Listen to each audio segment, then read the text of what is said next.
This is my written exam. I'm going to share my screen. You're in for a treat today. It's going to be fun. Okay. Everything's a little hard to see, but that's okay. I'm going to go through it with you. So number 1 asks us to use the divisibility test to decide if the numbers 2 through 11 are divisors of the following numbers right here. So first we have to think about our rules for each of these numbers.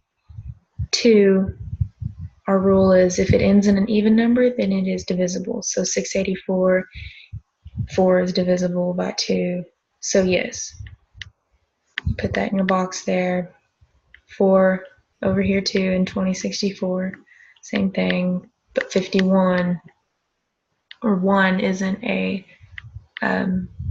even number, so therefore you put no in this box, and so on and so forth for these numbers. Our divisibility test for 3 is if the sum of the numbers is divisible by 3, then it is divisible by 3. So for 684, you do 6 plus 8 plus 4, which gives you 18, which is divisible by 3. Therefore, you put yes in the box. One that wouldn't work out is the column right here. 2 plus 6 plus 7 plus 6 plus 7 plus 4 equals 32, which is not divisible by 3. Therefore, you put no in your box. Now, our divisibility test for 4 is if the last 2 digits is divisible by 4, then we're in good shape. So, 84, yes. 64, yes. 51, no. 5 is simple. If it ends in a 0 or a 5, it's divisible by 5. 684, no. 2064, no. No. These end in 0, so they are yeses. Which for some reason there's a no here. Or no, there's not. I'm in the wrong column. Whoops. All right. Ooh. Our divisibility test for 6 is if it's divisible by 2 or 3. And so we can go up here with what we already have and decide whether or not it's divisible by 6. So 684, yes, yes, yes, yes. But 51 is a no because it is not divisible by 2 or an even number. We're skipping 7 because that's just kind of what happens.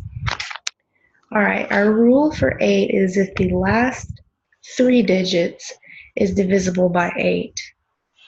So let's move back up here.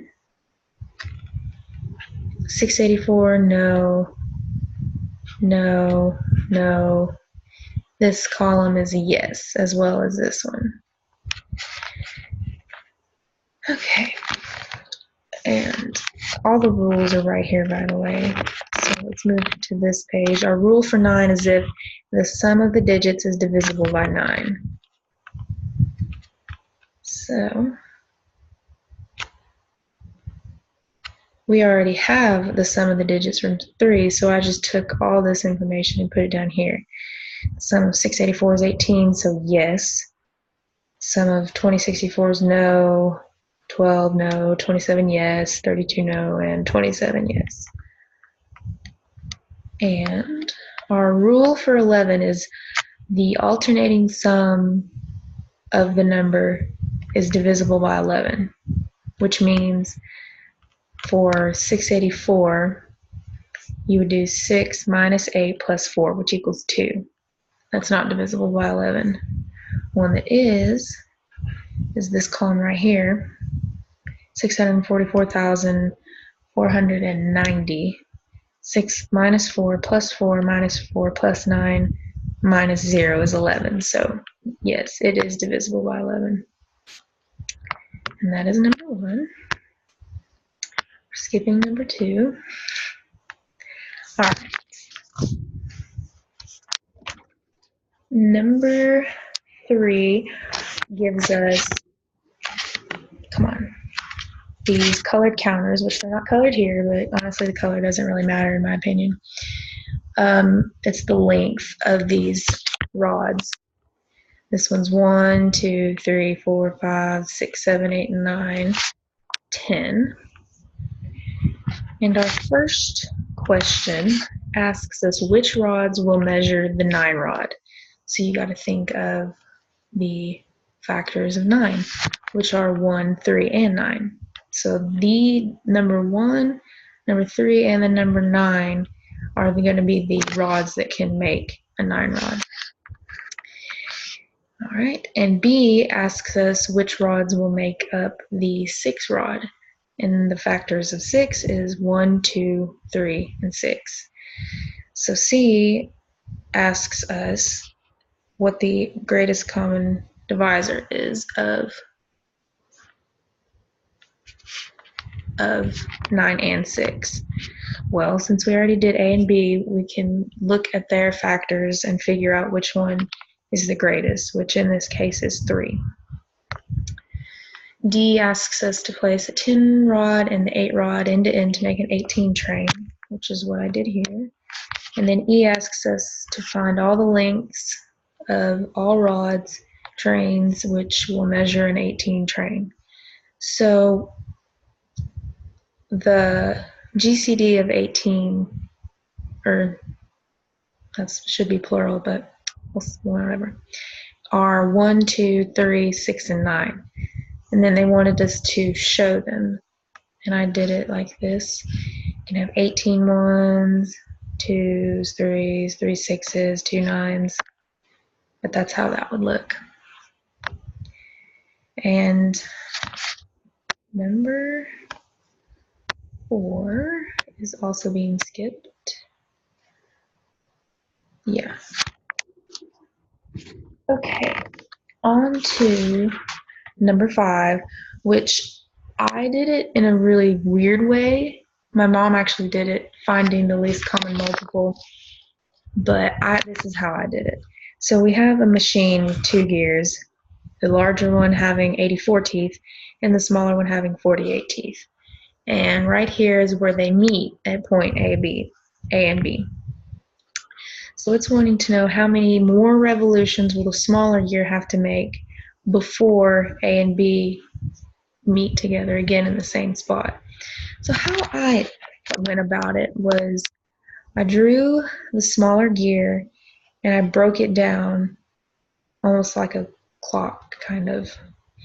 And I did 84 minus 48 and got 36. So with every revolution of the larger one, I would go 36 more on here to figure out how many times it was going to have to go around to get back to point A right here, which I came to find out that it would take the big one 4 rotations and the smaller one 7 rotations. So the smaller gear had to go 3 more than the larger one.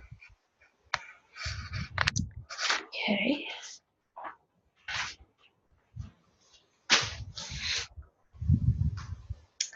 All right, number 6